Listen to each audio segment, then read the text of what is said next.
BBC Hooniverse.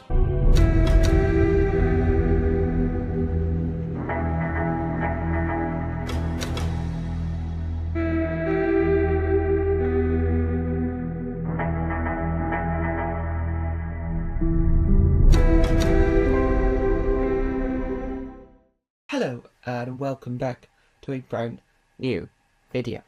Now, I do apologise that the audio may change halfway through, so there may be a section where I'm going to give myself a round of applause, both for comic effect and for the effect of the recording. Now, our recorder at the moment is having a little bit of trouble turning it on, but I wanted to make this anyway, and I don't think the audio is that bad on the camera.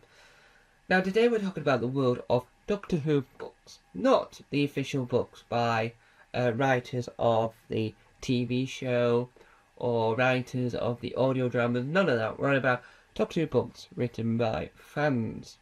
These are fans that have been given the opportunity to write for the show in book form, whether or not that is the quiz books that are briefly mentioned in the brief video, the official quiz book, or it's books about character option figures, which is a new one. So, because there's different publishers, and certain publishers can get the rights to certain elements within the world of Doctor Who, it means that you can get special areas but might not be directly from the BBC themselves. So Headache Books, which is Headache Films, which I think in now Headache Books do a lot of, not niche, but a lot of ones about areas of Doctor Who that the BBC wouldn't cover themselves. So the BBC probably wouldn't license these out regularly, but because these are about like Terrance Dicks and John Nathan Turner and all the areas of Doctor Who that require rights elsewhere, that's what they do, because a lot of classic Who have different rights in different places, so it's easier to create. There's a company that are currently producing a book all about the character option figures, written by a brilliant Doctor Who YouTuber. And I'm not going to say anyone's name due to that. I'm not here to promote any of the work.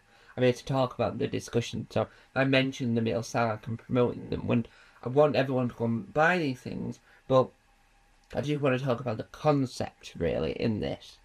So, as you get further on and you look into this, you see that companies are trying to get to the bottom of Doctor Who in a niche sort of fashion. So, what I mean by that is that they're not taking the traditional route, they're not looking at it from the point of view of a fan, if that makes sense. So, the point of view of a BBC fan, like a creator that's done audio, done TV, done whatever, but they are also fans, but they from the fans that are like Doctor Who podcasters, Doctor Who YouTubers, and all these different type of people, because they have a lot of passion within the world of Doctor Who. There's fanzines, which basically the fan magazine, but more of a license elsewhere, because for those you have to sort of, well, the one I've seen, they've donated the money to charity because they didn't really have the right to make money themselves, but they had enough of the fair use and enough of this to make some of a fan effort to raise money for charity, which is one of the things that Doctor Who does quite well, is because there's a lot of fans, it means that different people can create things. So there's a play going to happen where the money goes to a charity, and that shows the passion that Doctor Who fans have for not only just the franchise, the product, but also creating stuff in that fashion. And the books are no different. So you sort of can tell how much time and effort a fan has put into their project, and you know how long it's taken a fan to write this, to get it to where it is, to get it to publication, and you can sort of sense that there's a lot of intrigue involved and that there's a lot of love involved, and that's what you sort of need some of the time, is you need passion. And once you've got the passion, then you've got a lot more going for it. Because at the end of the day, people want that passion, and people want to learn about Doctor Who from a passionate point of view, because not everyone has the same passion, but people have a lot of the fans that are writing these books taking the time and using that love for this to say, well, this is the story I want to tell. This is what I want to tell about Doctor Who, for Doctor Who, and this is why I'm doing it, which isn't a bad thing at all. It's one of the perks of being a fan, but also being a creative fan.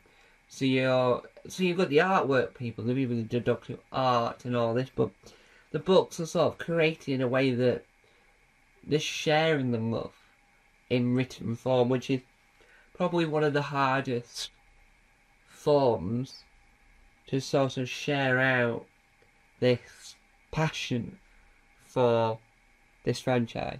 But there we have it. I know it was a short video, and I know I said there'd be a bit of clapping, but at the moment I had to take the SD card and put it back in, but it's still loading. This is the first time I'm using this SD card on this recorder because my other one my other SD card no longer works. So I do apologise that the audio might have been off. Hopefully I'll be able to fix it with the AI section that they've got on Premiere. So hopefully I'll be able to fix it, but I'm really sorry about the audio. Hopefully, if this loads, because it's been loading for ages, hopefully I will get to the point where I can actually do something with it. What I mean by that is it'll actually load. So I'm going to leave it to load, and I'm going to disappear. So, to recap my discussion, the Doctor Who books that fans produce, like the quiz books, are just phenomenal. And I'm hopeful more fans will create more books and more. So it's 10-acre film / 10-acre books is I think the centre of giving fans the opportunity to say, I want to tell this really good story about this niche area of Doctor Who, and people are going to love it. So there you have it. Bye bye. Hello, and what you've just witnessed there is a brand new video film all about the world of Doctor Who books. I've come back to say that the audio recording is now working. I don't know why it took so long. Now, the world of books are incredible, and the fans are incredible. See, fan films, fan web series, fan documentaries, fan anything where it comes from, the fans, like me and these people, is incredible. And when it comes from the fans that were fans when Classic Who was on, or in the 90s, and they've created audio dramas, magazines, books, they're incredible as well, but because they've loved Doctor Who, they've then got the experience in the real world and gone, right, we need to create more Doctor Who, and it's incredible. Every fan from both sides of the fence, from Classic Who to New Who, are incredible. It's one of the greatest creative mediums you could possibly have, not just in the world of Doctor Who, but in general. And it makes you proud to be a Doctor Who fan. It makes you proud to be a Whovian. And I try and join that legacy. I don't always succeed, but I've got my own web series, Time Hoppers. I've got my own Doctor Who fan series. Well, Time Hoppers is a spin-off of my Doctor Who fan series, Doctor Who Earthbound, that includes my Doctor in it, because Time Hoppers are another area of this same universe that are trying to help save the Doctor, but they're from another aspect of the story, and it's incredible. And I've got my own comedy characters that have entered the world of fan Doctor Who, Dr. Digby Space, Mr. Who, Bingo Bob, and my favourite, Albert Flowerpot. And it's so incredible. Not just what what I do, I think just enhances this world. I don't say I'm the creme de la creme or the best of the best, but I sort of enhance the world. So, there we have it. Hopefully, you've enjoyed this video overall, and this is the official goodbye.